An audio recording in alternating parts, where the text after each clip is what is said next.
Hare Krishna, Krishna Krishna, Hare Hare, Hare Rama, Rama Hare Hare.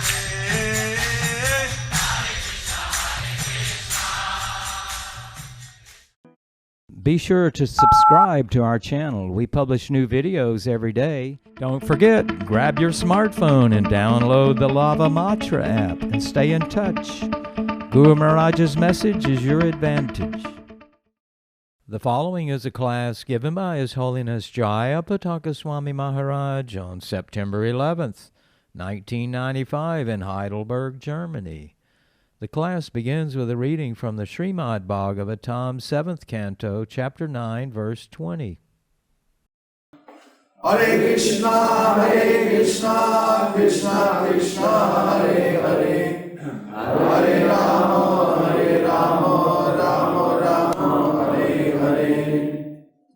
Om Namo Bhagavate Vasudevaya. Om Namo Bhagavate Vasudevaya. Om Namo Bhagavate Vasudevaya. Om Namo Bhagavate Vasudevaya.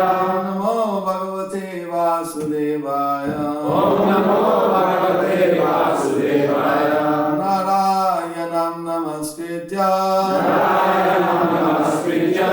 Naram Chaiva Narottama. Naram Chaiva Narottama. Devim Saraswatim Vyasam. Devim Saraswatim Vyasam. Tato Jayamudiyate. Tato Jayamudiyate. Mukakaroti Vacharam Pangurangayate Giring Yatkipatamaham Vande Shri Gurum Dinatarinam Yatkipatamaham Vande Paramananda Madhavam.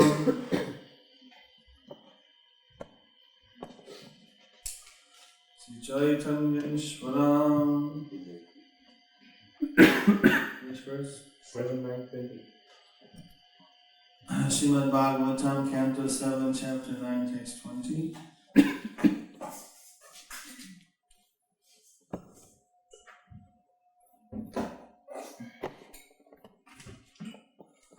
Yasmin yato yagigena cha yasya yasmat. Yasmin yato yagigena cha yasya yasmat. Yasmai yata yadutayastva paraparova. Yasmai yata yadutayastva paraparova. Bhava karoti vikaroti pritak svabhava. Bhava karoti vikaroti pritak svabhava. Sanchoditastadakilam bhavata swarupam. Sanchoditastadakilam bhavata swarupam. Everyone in this material world is under the modes of material nature, being influenced by goodness, passion, and ignorance. Everyone from the greatest personality, Lord Brahma, down to the small ant, works under the influence of these modes. Therefore, everyone in this material world is influenced by your energy. The cause for which they work, the place where they work, the time when they work, the matter due to which they work, the goal of life they have considered final, and the process for obtaining this goal. All are nothing but manifestations of your energy. Indeed, since the energy and energetic are identical, all of them are but manifestations of you.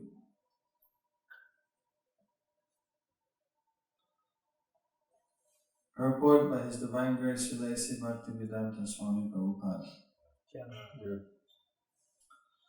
Whether one thinks himself protected by his parents, by the government, by some place, or by some other cause. Everything is due to the various potencies of the Supreme Personality of Godhead. Everything that is done, whether in the higher, middle, or lower planetary systems, is due to the supervision or control of the Supreme Lord. It is therefore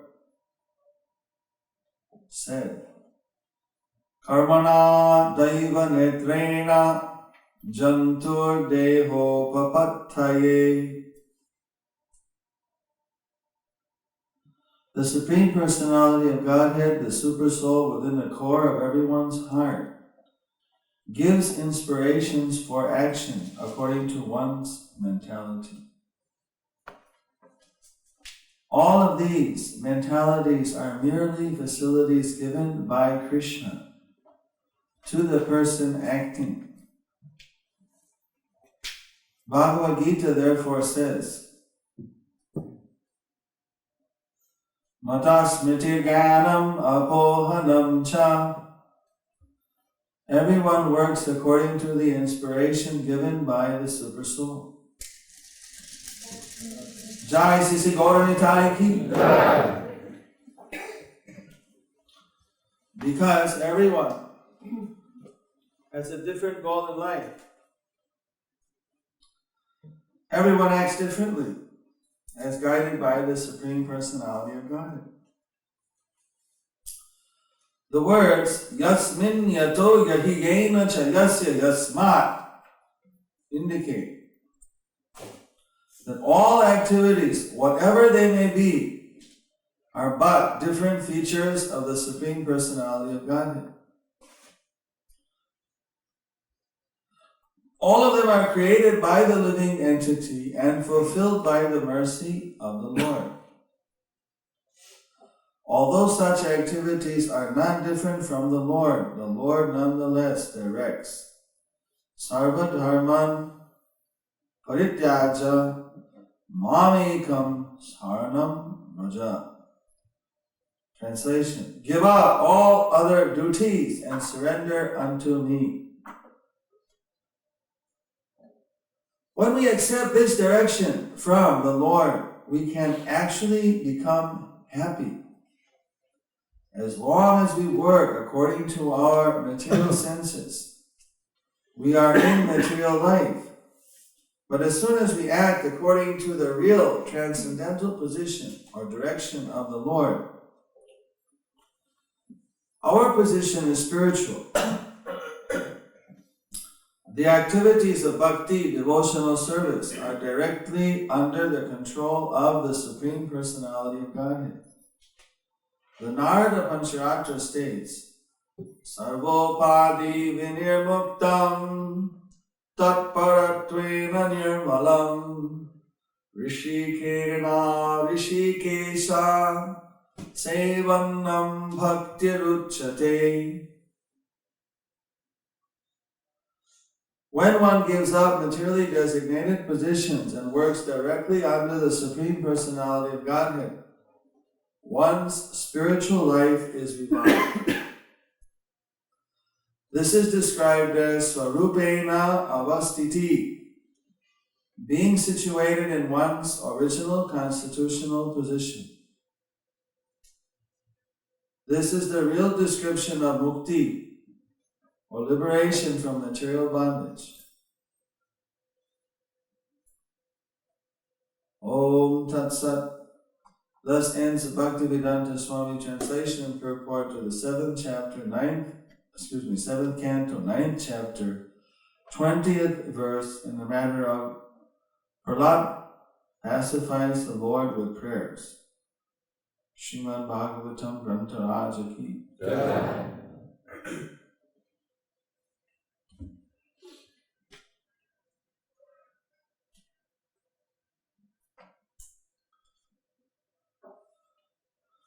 So here, Prahlad is offering prayers to Lord Narasimhadeva.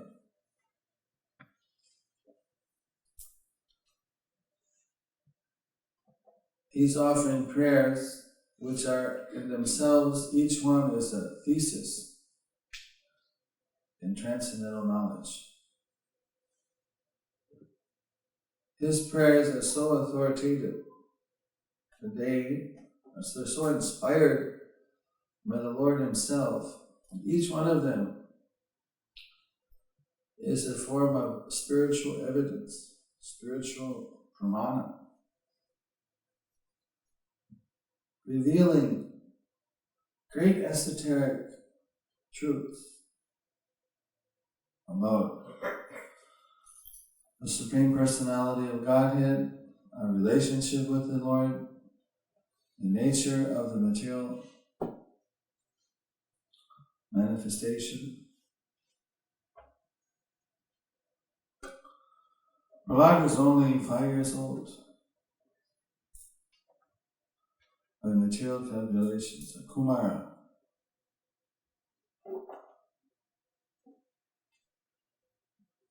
But he's blessed by Narasimhadeva. And he's a bona fide disciple coming in the Brahma Sampradaya. He's in the same disciplic succession that we are coming in. But his guru is Narad Muni. Very good. His spiritual master is Narad, the second guru. We're coming down in the disciplic succession, another 34, 33 levels. Taking shelter of His Divine Grace, A.C. Bhaktivedanta Swami Prabhupada. The transcendental knowledge is preserved through the disciplic succession.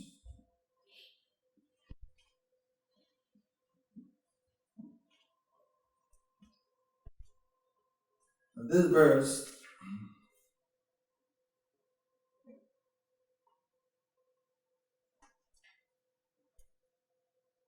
gives us an interesting perspective on the material nature. First, Prahlad mentions that the whole world is under the three modes: goodness, passion, ignorance. You've heard that many times. But it's important to understand how, so long as one is within the three, in the material consciousness, one is bound to get tossed around by the three modes. If you're on the ocean,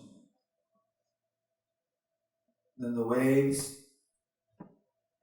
as well as the wind, they all have their effect. So the three modes are creating the environment in this material world. And everyone in the material nature is under these modes. Right from Brahma down to the ant.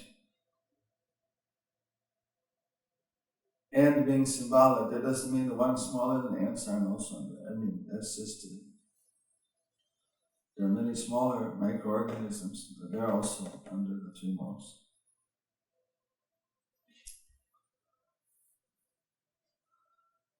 So Prahlad is establishing a case that everyone in the material world is influenced by the Lord's energy.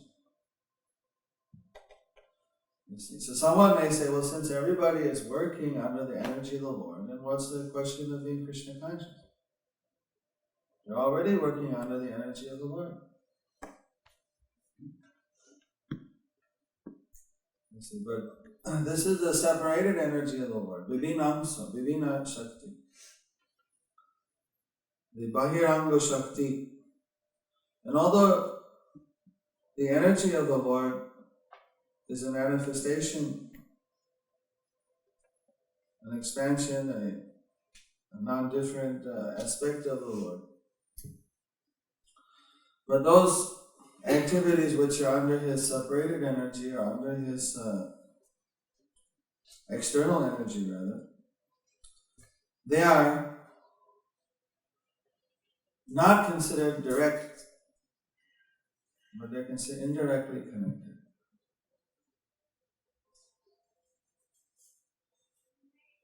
Although the Lord manifests in the material world, He doesn't directly involve Himself with the activities of the material nature. Unless somebody is actually surrendered to the Lord,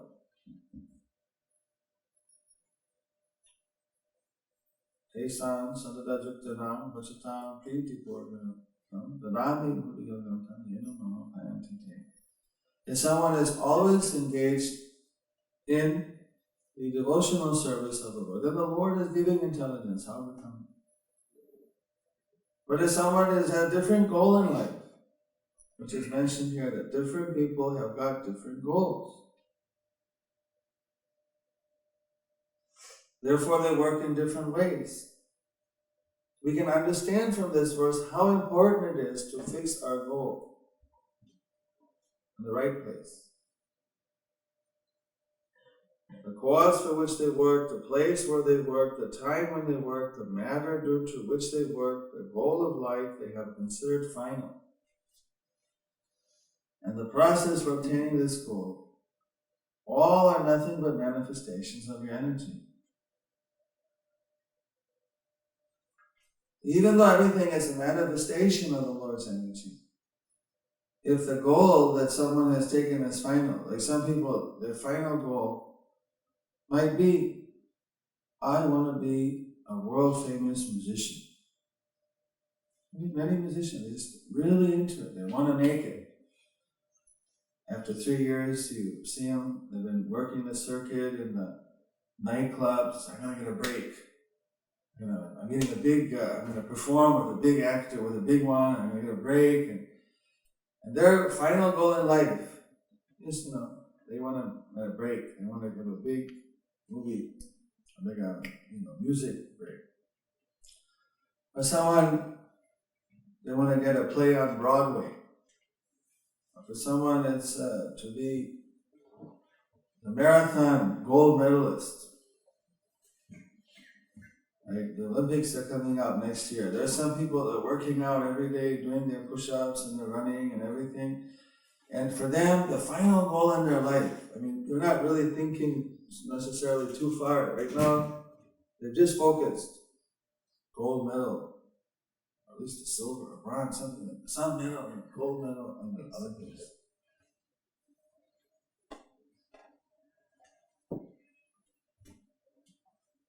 I happened to be in Thailand after the last Olympics.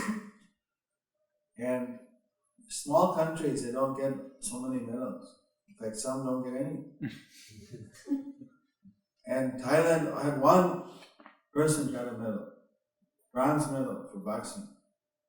When he came back, they had, massive reception, flowers and tipper takes from the buildings going through the whole city in the open, carcade, honking the horns, and people, it was like, heroes welcome, because he got the bronze medal. Because probably if you're in Russia, America, then Germany, they get so many medals, nobody, maybe get to shake the hands with some politician or something, and that's about it. But there he was, the hero's welcome, even though he was third place in one. But this came in a paper in India, but they didn't get any medals in the Olympics. But one of the ladies who was the national champion in a particular sport they play, it's called kabaddi. I don't know, in the West they don't know this sport. This is a nice sport. Prabhupada said Guru could play it because they could chant the holy names. I won't go into the description of the game. It's a team game where you have to chant something. You chant kabaddi, kabaddi, kabaddi. And you have to tackle the opponents and things like that. So this particular lady, she was in the national champion team for 5 years. They've had a big front page article. There she was selling sabjis in Bihar somewhere. 33 years old, now she's over the hill. She's no longer in the team anymore. And she was a national champ, she was a big hero, she was getting so many perks and things. And now she doesn't have enough food to eat. She's sitting there selling, from 6 in the morning till 8, 9 o'clock at night, selling vegetables, in a market, which is like one of the poorest occupations you can get even in India. I mean, in India at least. I don't know, maybe in other places it's not so bad, but so they were lamenting, and look at now, where's the justice? Here's the national champ, and she doesn't even have food to eat. So the people, they set different goals. Right? Once they get their goal, then they have to reevaluate.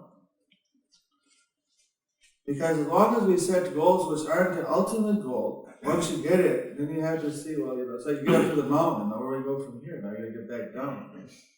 It's much harder to get down the mountains than up. Or they get to some particular goal, and then that's what some of these great performers, they get their name and fame and they're still not happy, they get so frustrated they commit suicide. They don't know where to go from there. Because they don't have any idea what is their real goal of life. So you get these people setting some temporary goal, and they're content.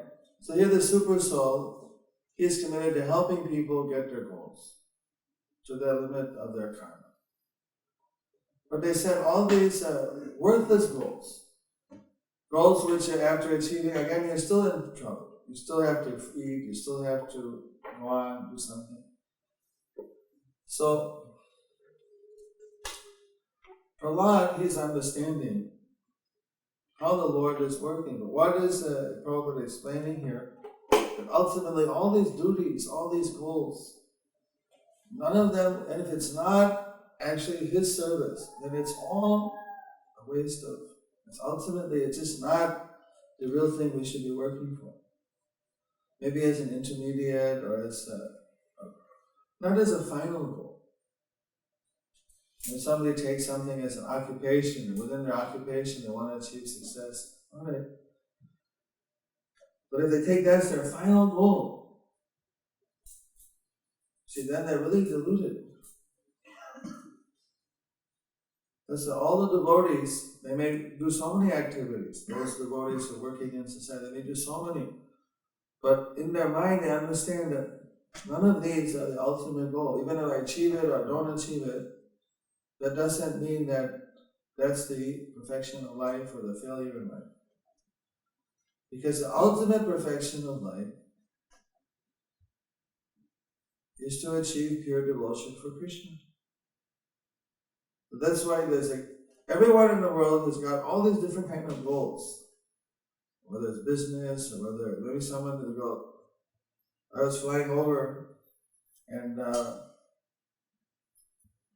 it was ridiculous. I didn't put on the earphones. I think it's too ridiculous a thing. But there's a movie, Muriel's Marriage, Wedding, and some girl, I don't know, but you just can't avoid, they can't really glance up and they see what the plot is. You can figure it out. It's not too deep. Her goal in life was she wants to get married. By hook or by crook. So finally, I don't know. But the whole thing's a big failure. I mean, I got to know all the detail, but you could tell it was a failure. It wasn't what she really wanted. So when she got it. So this is the problem. We may have so many intermediate goals. Those aren't so crucial. Because we're bound to have, as Prabhupada said, as a matter of course, we have to take precaution for our protection. But ultimately, our only protection is Krishna. A mother and father, they take precaution. They have to protect the child, get medicine, get the doctor. But ultimately, nobody can guarantee that they can save their child. In spite of the best doctors, in spite of the best precautions. It doesn't mean you don't take them. It doesn't mean that you depend on them absolutely. The difference is that transcendental knowledge means you know that ultimately we have to depend on Krishna. And this is what people lack today. This is what Sarvadharman Parityaja means, that we really depend on Krishna. So something, and we do it practically, that is our primary protection. That doesn't mean it's like fanatical, you only depend on Krishna if you don't use medicine or you don't see a doctor. You know that if it's going to work, it'll work because Krishna allows it to work. If we get a doctor that's really the right doctor that can cure that, it's Krishna's mercy. And if we don't get cured, then we know that Krishna wants to take us back. So this is a big difference between a Krishna conscious devotee and a normal religious person. That's why you get so many religious people say, why does God allow these things to happen? And then they ask the priest, and say, I don't know, it's a mystery. The unspeakable, unfathomable ways of God. But here in the Bhagavatam, it's laid out exactly why Krishna works the way he does. And it's so unfortunate that there's not that developed interfaith environment yet where the people from different religions could take advantage of this wisdom, understand Vedas, and we respect all scriptures. We find truth in all scriptures. So the Vedas are giving us wisdom which are otherwise inaccessible. So they could get so much information instead of speculating and beating their heads on the walls and trying to, why does this happen? He explained why, how Krishna works, how he's relating. Because people have assigned their different goals in life. Right? Some people's goal is the freedom of Bosnia from the Serbs, and other for the Serbs it's to get their own country, and then someone else within Bosnia or separate from Bosnia, and everyone's got their different goals. So Prabhupada said, why do you blame God? Look at, like, you get someone, there's a householder, his goal is I don't get robbed by the thieves, and he's praying, God save me that I don't get robbed. And then you got a robber, and his goal is how I can rob a householder. And he's praying, God, please allow me to rob this person and not get caught.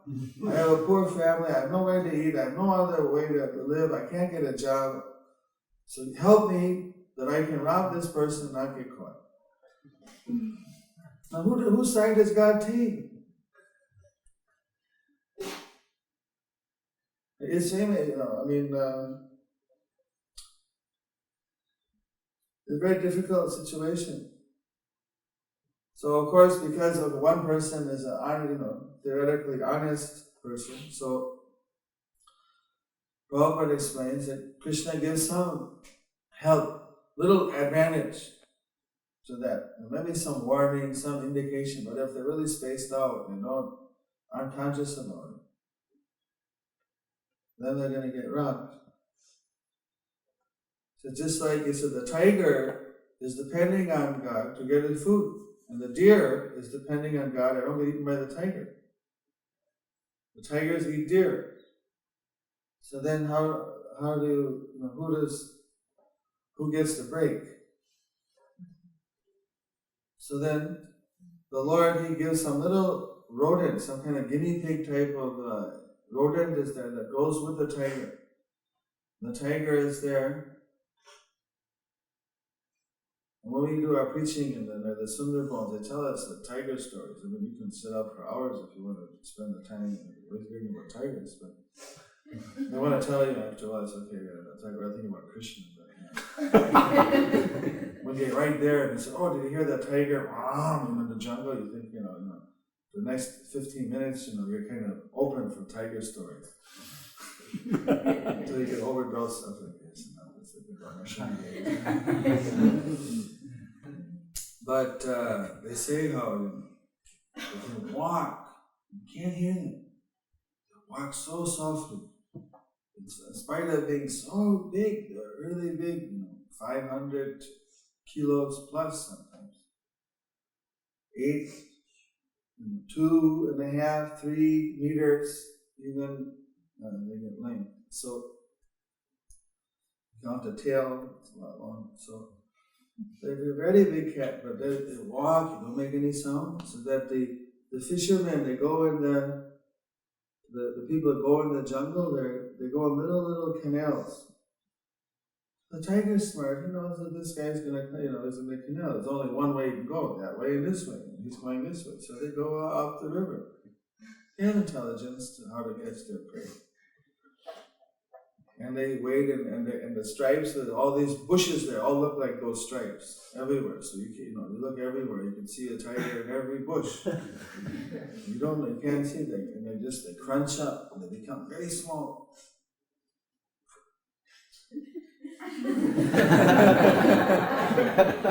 And when the boatman comes by, he's looking up, Where is he looking? Looking for the honeybees. They go in the jungle, they get honeys. They look for where the bees are going, They're not looking at them, but the tiger's looking at them.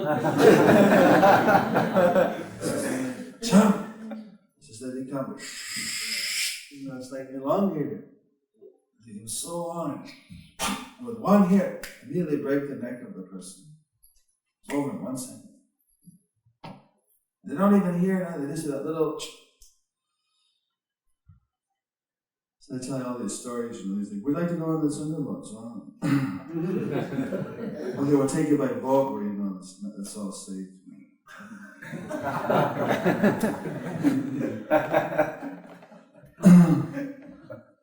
So there's a little rodent, and here that poor deer is there, and the tiger is hiding by the water hole. And this little rodent comes out, chee chee chee chee chee chee, makes a sound. Hopefully it came out when the fisherman was there too, but if he's too much, with the birds and the bees up there, too much looking at the bees and everything, doesn't hear the sound. What to hope that if the deer can run, what does this fisherman can do? You know that story about the young carpenter and the tiger? I forgot. It was a young carpenter. He was going into the jungle with his saws and implements, and one old carpenter was walking by and said, "Where are you going?" "I'm going into the jungle." "What for?" "I'm going to get wood. And I need to build some furniture and sell it and maintain my family. I can't afford to buy the wood from the market. I'll get it free from the forest." "Where's your gun?" "There's tigers in there. It's dangerous. You have to go with some weapon. Otherwise, we could get eaten." And the old carpenter, "You go back and get a gun." And, he went, he had his gun over his shoulder and what? The young guy said, "What does the old guy know? I got my saw. If a tiger comes, I'll just saw off a branch from a tree, and I'll start swinging the branch around my head, and I'll drive away the tiger." Good idea? What do you think? Right. So he goes in and he gathered so much wood and everything. And then, Jai Sisi Gauri Time, Jai Gopri Nandi Hari Devo. So, across the clearing, there's a little baby tiger, only like 4 years old, only like 2 meters long, just a little baby. Running over. And then the carpenter sees him and he takes out his saw, he's trying to chopping, kind of sawing the branch. But before he can finish sawing, the tiger leaps. It's all over. Curtains.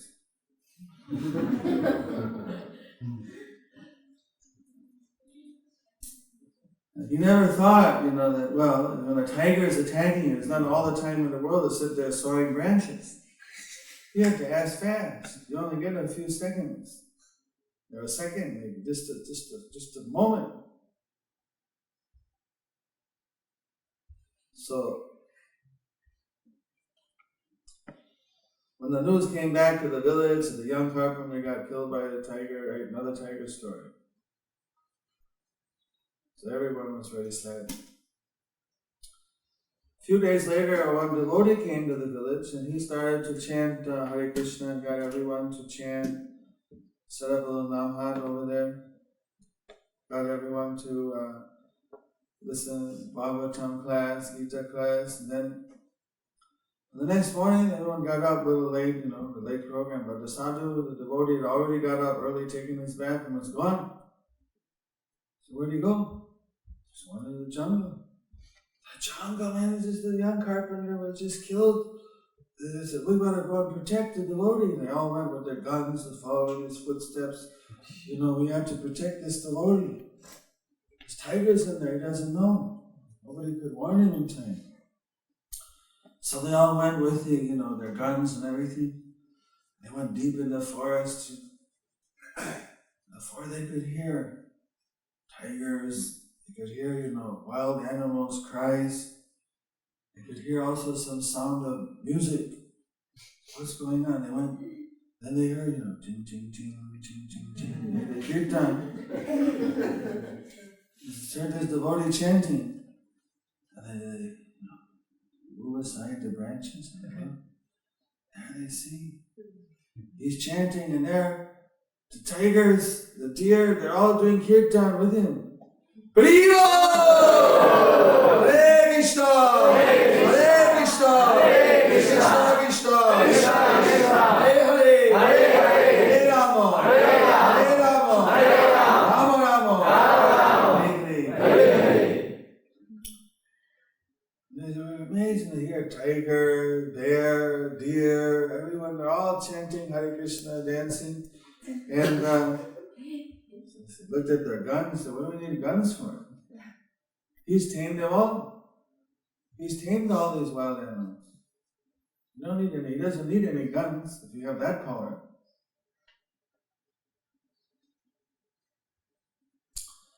So you understand the story?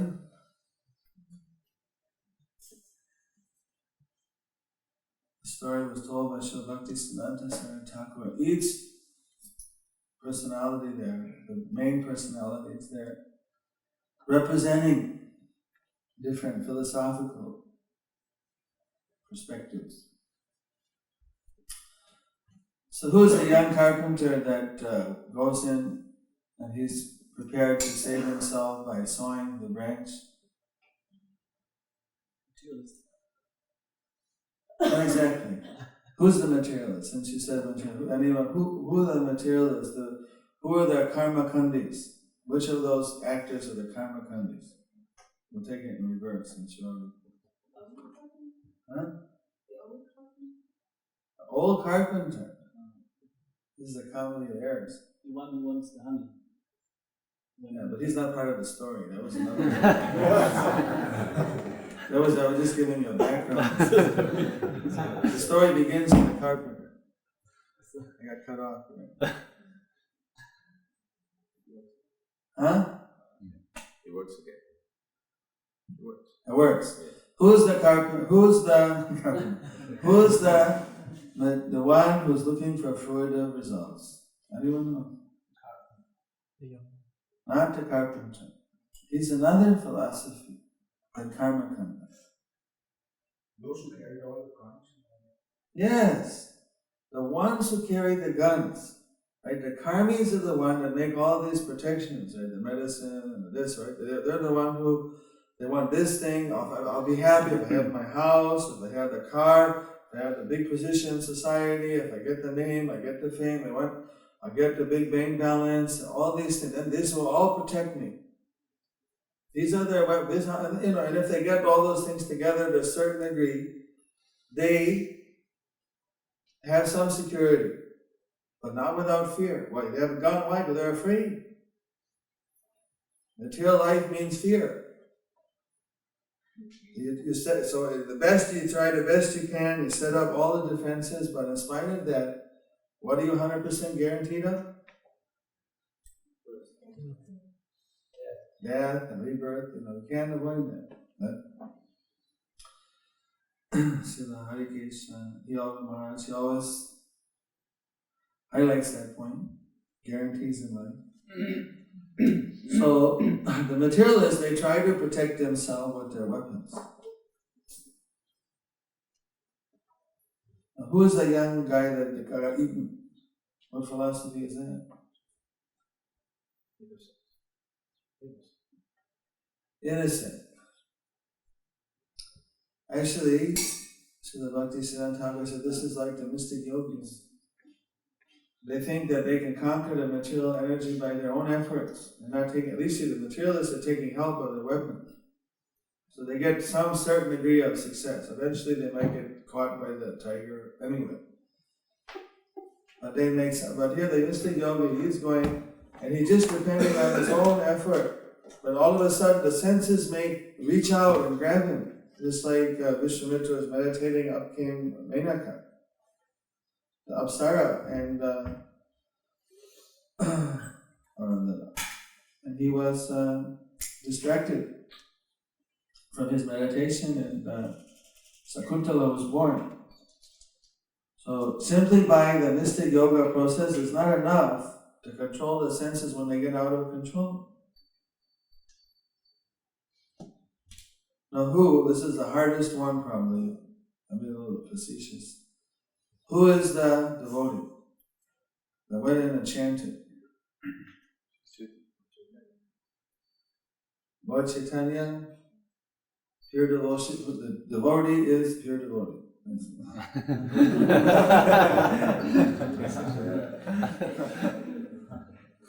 That the devotee is the Lord Chaitanya, who is the first incarnation of pure devotee, or he's a pure devotee. Like so Lord Chaitanya got all the animals to dance in Jharikanda. But generally we're not able to do that. Prabhupada said, at least if we can get the human beings to chant, then we'll consider it a success. Lord Chaitanya could get the animals to chant. It's not everyone can go in the jungle and get the tigers to join in the kirtan. That requires some special personality. But here, the idea is the pure devotee, he could get them to chant. But who do the tigers represent? Right, the tigers are representing these material desires. The material desires that come and attack us. So the karmis, they protect themselves, they have material desire, but they set themselves up in such a way that, alright, I can, if I have a beautiful wife, alright, then I can, stay with one wife. But even then, it's not always easy. Even with all the guns and all the setup, sometimes they don't. Sometimes they get involved in sinful activities. But now moral is such that they don't even try. So these are karmis who are trying to follow some morality. So they set themselves up with enough sense gratification that theoretically they should be happy. But still it's a dangerous situation and they're not guaranteed success. But to some degree they can maintain. Now how is it that, you see, what these tigers are material desires, kama, krodha, lobha, mada, matsarja, moha, anger, greed, lust, the illusion, intoxication, envy, all these vices and all the desires that are connected to those vices. They were controlled by the pure devotee. So they are no longer dangerous for him. Bhakti is the only way we can be saved from these material desires, from this material contamination. Not by karma, not by jnana, not by yoga. Karma means, regulated. Karma is actually very elevated people compared to the normal run-of-the-mill materialistic people. Karma means someone who's trying to follow the scriptural rules and regulations. They're very few karmis. Most people today are vikarmis. They are doing illicit activity, sinful activity. But if you find someone trying to follow his religious, honest labor and all that, this is very rare. There are still, that's a standard of society. The people expect that the leader should be like that, even if they're not. Recently there's a big thing, I don't know much But in the headlines it shows some big senator in America was found guilty of having improper made relations and advances on over 18 women. And there's already an accusation of trying to get money for himself by getting a job for his ex-wife and getting from some of the people that he would pass legislation to help them. And everyone said, this is horrible, this is terrible, and he must resign. He cannot allow this. Of course, everybody knows that politicians do these things. He just got caught. Very hard to imagine a politician who's not doing something like this sometime. Although officially, everyone has to say, this is horrible. And they're all thinking, I hope I don't get caught. I hope they don't find the skeletons in my closet. But officially, they all have to say, yes, this is very bad.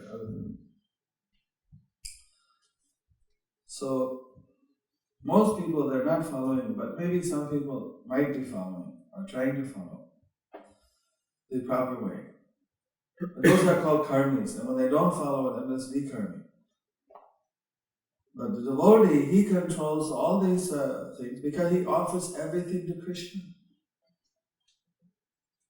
Even if he has desires, but what desires are in harmony with what Krishna wants to be a musician, that's all right, but then do music to glorify Krishna. Use your musical ability that Krishna's glories will be expanded.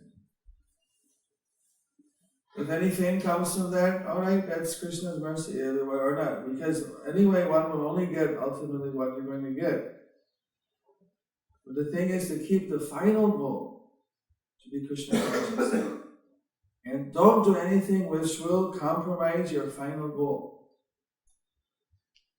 Anything which is neutral or which is neutral, which is also essential, or anything which is conducive to reaching the final goal, then you can do that. Anything which is an obstruction, then you should avoid it. Anukulena, Pratikulena Bharjanam, Anukulena Grahanam. Take what is favorable, reject what is unfavorable. This is the principle of bhakti. So someone's an artist, they can use either they paint pictures of Krishna, or they do art, and with the money they gain from that, they use that for Krishna's service. Somehow they use their ability to serve Krishna. Then in this way, it's not an obstacle.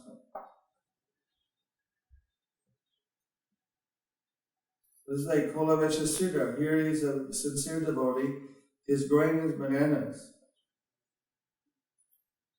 And with his income, 50% he uses to worship the Mother Ganges. So the neighbors, they tell him, look here, why do you spend 50% of your income to worship the Ganges? This is my dharma, my guru ordered me to worship the Ganges, so this is my service. Okay, you want to worship the Ganges, but look, you're a poor man. Why don't you just for 1 year stop worshiping the Ganges, build up your capital, buy more land, get more bananas, a few papayas, a few other things, increase your capital. And then, after you get a lot of money, you can do a big puja. You can also have, nice clothes, things like that. The goal is, I'm working hard, I'm working my honest labor. If the Lord wanted me to be rich, I can be rich. But if I stop worshipping and following the orders of my guru, where's the guarantee that after 1 year, just a little more, I may never start again. So he kept his principle so fixed, he was such an exemplary devotee. His principle, I'm going to give 50% of my income to the Ganges, no matter what. That was his principle. But look at, you got a hole in your dhoti. He said, I got clothes on, don't I? I'm not naked. What's the problem? So I have a little hole, so what? You got a hole in the roof of your house. Well, it's a tropical climate, a little sunlight we get, and sometime in the morning, what's the problem? Hey, you're a fool, you don't know what you're just, you're a fool. Kolavicha Sridhar, this is if the Lord, I'm working hard, if the Lord wanted to give me a break, I'd get one, but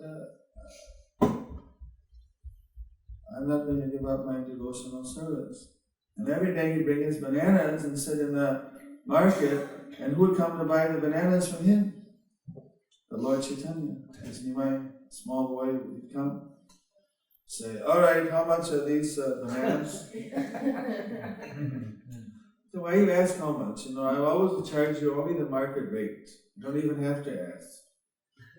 No, you always want more from me. I'm a poor Brahmana. You tell me what's the actual price. The actual price, all right, for 8 conch shells. 8 conch shells! Wow, rip off! I'm a poor man, you charge me double, Look at it, you think you check in the market, am I charging you more than the market rate? You won't get it less than 10 conch shells anywhere. The 10 not conch shells, but these coatings little shells. 10 shells. No, you're cheating me, you're charging. Then he pick up the bananas and give him 4 little shells. What do you mean when you bring back here? What, you're accusing me of taking these? Are you accusing a Brahmin of theft? You want them back? Come on, I can take it. Every day was a whole, thing going on. Real rasa, go 50, it's a whole rasa going on. And then people say, why do you take it from that young Brahmin? I said, I don't know. I really like Nimai. I didn't, it doesn't, you're so poor, look, it doesn't even give you the right price. People get on his case like that. But in his heart, something happened. Whenever he saw Nimai, his heart would melt. But he'd still, because Nimai was getting into it, he'd get into it and have this inside, and he actually just loved Nimai. So here, who knows who Kolavicha Sridhar is, what great devotee he is, to come and have these pastimes. So when Lord Chaitanya manifested his Mahaprakash pastime, when Advaita offered Tulsi at his lotus feet and said, you are the Supreme Lord, and Lord Chaitanya at that moment he was in this ecstasy of Krishna, his original form as the Supreme Lord. Only once or twice was he revealed that. And for 21 hours, Lord Advaita, he was doing the arti. So at that time, Lord Chaitanya, he called differently. He called Mari Gupta. And he said, you are my pure devotee. And he said, just waved, and then Mari Gupta looked, and then he saw his Hanuman. He looked up, and Lord Chaitanya was no longer there. There was Ramchandra and Sita. And it was like so overwhelming. He sees Hanuman, he faints. When he called the devotees, put Ganges water and bring him back, Kirtan's going on. He looks, there is Mari Gupta, and there's Lord Chaitanya. Like one after another, he'd bring different devotees and he would reveal. Even the Ganges personified came, so many things are happening. So then, he said, you bring Kolavicha Sridhar. The devotees went, their Kolavicha's out there in his banana patch, working. And he looks up and there's like 4 or 5 devotees and they're completely in ecstasy. This coming from this kirtan, they just had God realization. And so what do you all want? So Lord Chaitanya wants you. Nimai Gauranga wants you. What? He's calling you. You have to come now. Gauranga, me. He fainted. It's like too much. He's so humble. Now Gauranga is the big leader of the Sankirtan, and he's there still selling his bananas. Gauranga doesn't have time to come to the market anymore, but he still loves Gauranga. But Gauranga wants to see him. It was so overwhelming, he fainted, couldn't take it. He has so much admiration for Gauranga. so much reverence. So what to do? They didn't know. They picked him up as taken. They all carried him over there. So they put him down in front of Gauranga, and the kirtan's going on, and Kolavicha Siddhar wakes up from his, and then he sees Gauranga transcendent. Gauranga, at that moment, he's giving out so much effulgence, you can't see anything. You can only see Gauranga and the devotees. The whole world disappears. You can only see the spiritual world. Spiritual effulgence. And he bows down to Lord Gauranga, prostrates himself, offers his obeisances. Gauranga said, "You have served me faithfully all these years. You have served your Guru's order. So now I want to give you a gift, a boon. You can have anything you want. So tell me, what is it you want?" "No, I don't want anything. I'm happy. Or I'll give you a kingdom. You can have, instead of just taking care of these bananas, you can be a king. You can have an entire kingdom."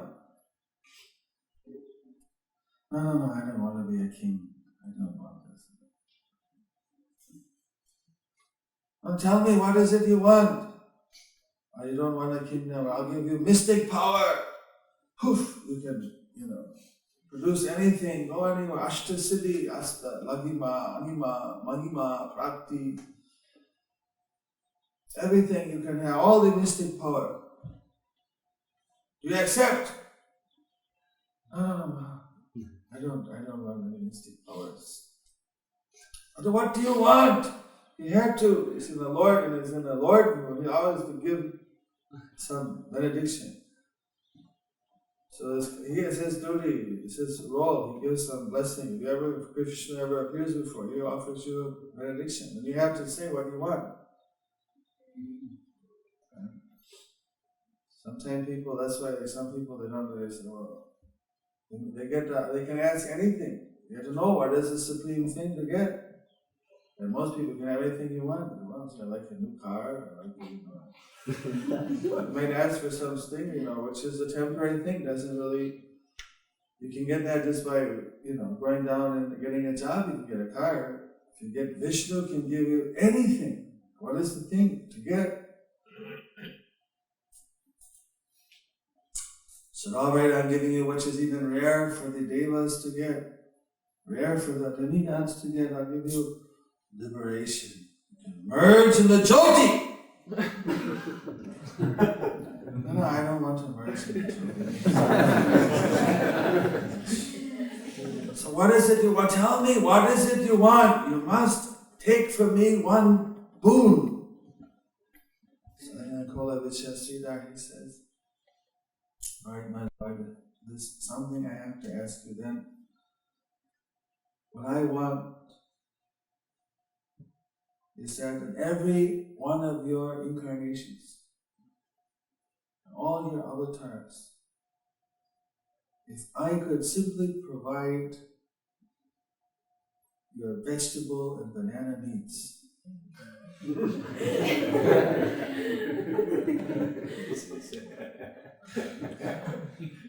and if I can simply always see that smiling face of that young Brahmin boy Nimai,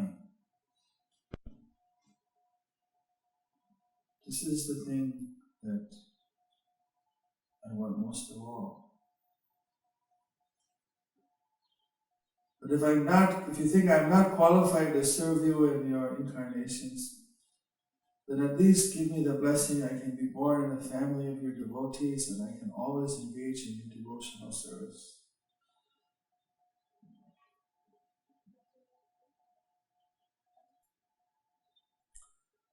And the kirtan is going on, and arti is going on, and Lord Chaitanya said, "Lord, I am going to give you, Kolavicha Siddhar, the supreme benediction. I am going to give you that which Brahma, Shiva, they all want. I am giving you pure Krishna prema. He gave the best, and then immediately, Kolavecha Sridhar, he achieves everything, achieves the complete love for Godhead. When the devotees realize, he's a simple farmer and simple rustic person, he doesn't have any sophistication, but he has a sincere devotion. But the Lord has given him the highest benediction of pure love. They became mad. Everyone became listening. Gauranga! Gauranga!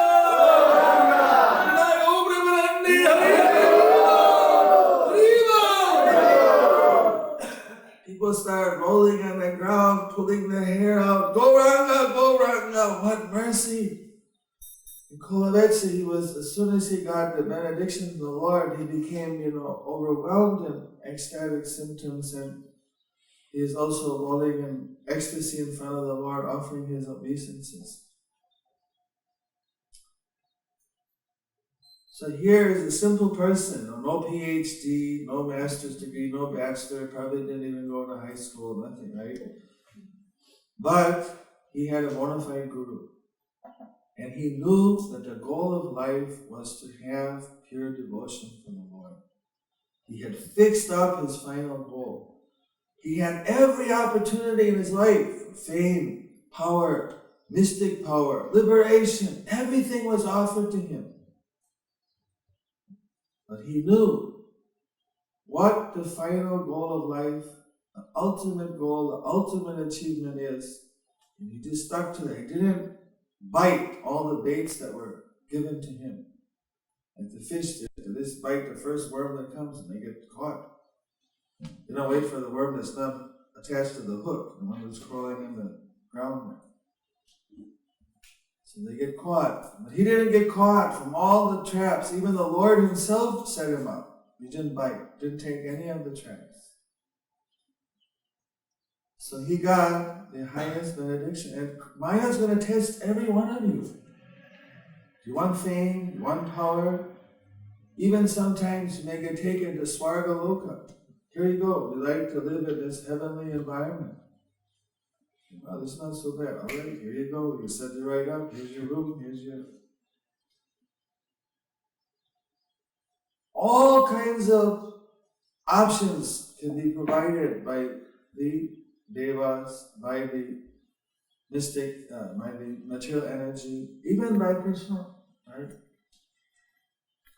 Even the gopis went to Krishna and he said, what are you doing here in the middle of the night? You should go back home.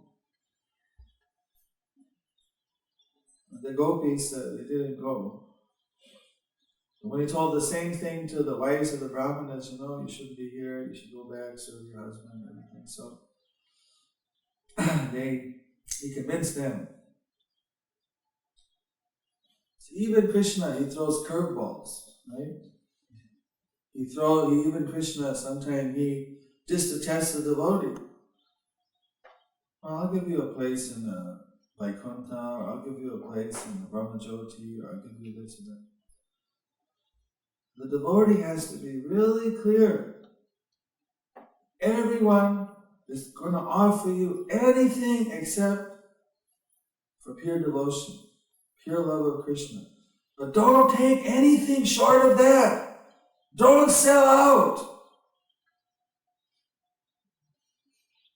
If you keep your final goal, I want pure love for Krishna, you will get it by Krishna's mercy.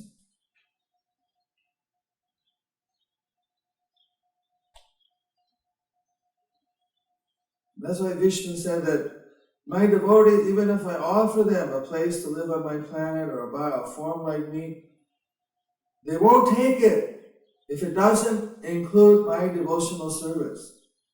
But sometimes, I want you to come to Golok with me. Do I get to do some service for you there? I don't want a ticket to Golok and just hang out in the outskirts. I want to be able to serve you.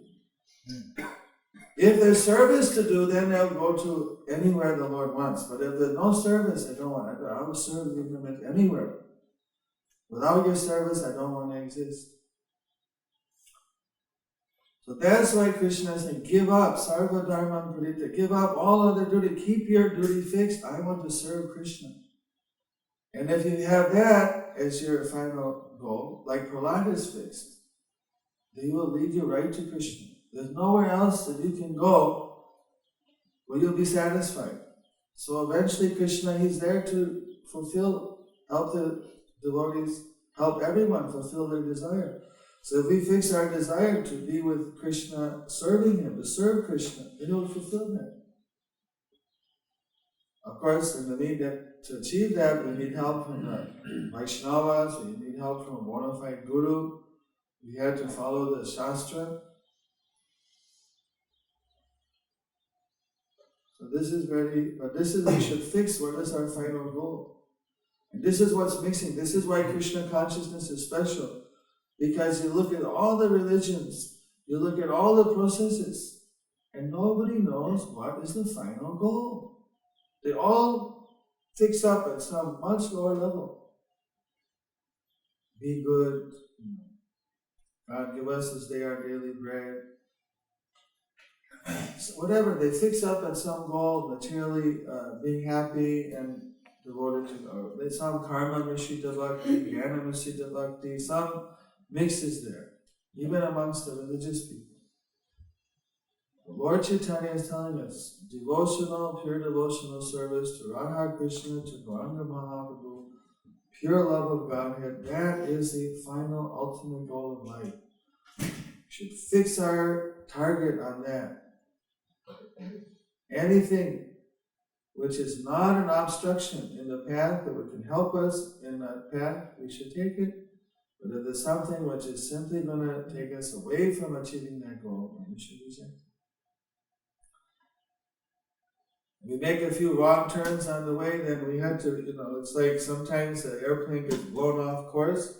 They have to realign their radar, and then, from the new location, again, they have to go towards the destination. Sometimes we may make mistakes. We may get blown off course. We realize, I made a mistake, I blew it, I should never have done that. Okay, but now, realign my target, my steering, whatever, and head back on course, back to pure devotion.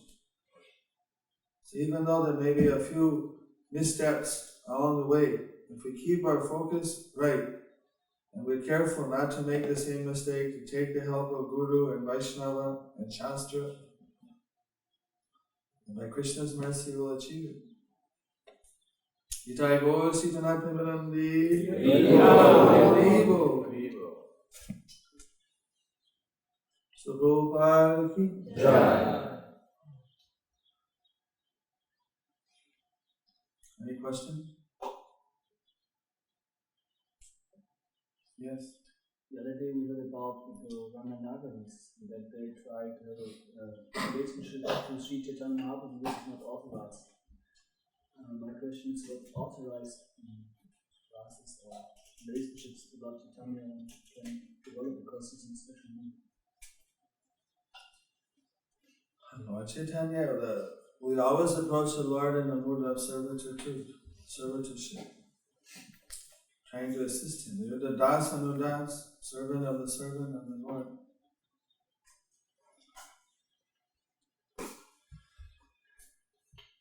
And then from there, once we enter into this point where it is servitorship, if somebody enters into the pastimes of the Lord, if one is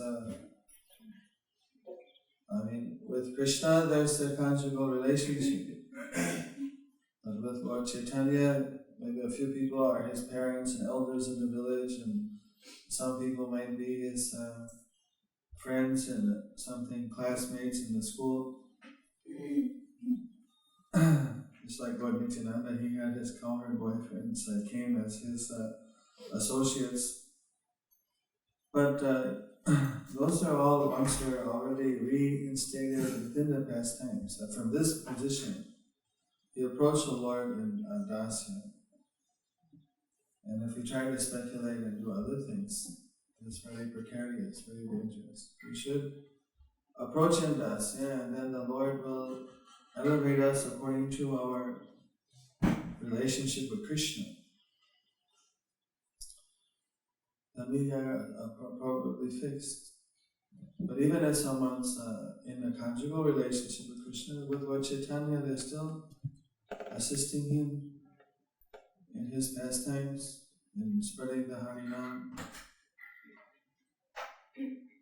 Because the Lord himself is the mood of devotee.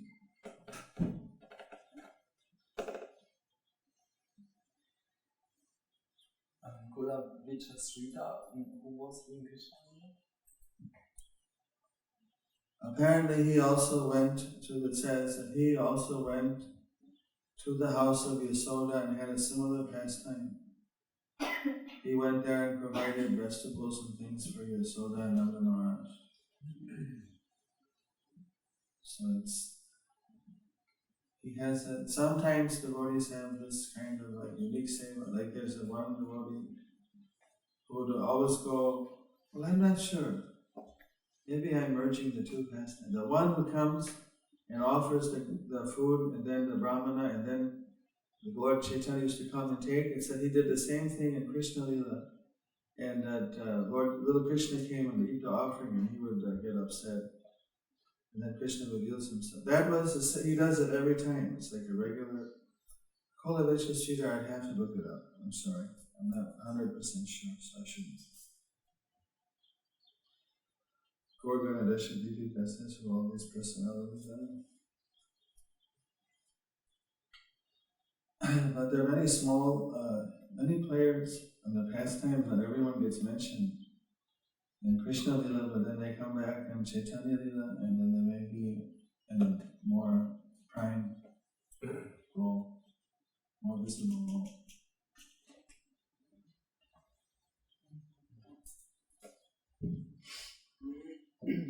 Yes, Manaji? Is this Maharaj isn't mentioned in Chaitanya Charitamrita? It's referred to there. It's mentioned in detail in Chaitanya Bhagavatam. It's referred to. The verse referring to it. It's mentioned in purports also.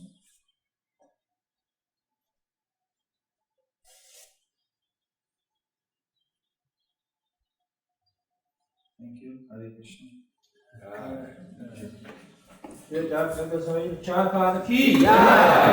Hare Krishna, Krishna Krishna, Hare Hare, Hare Rama, Rama Rama, Hare Hare.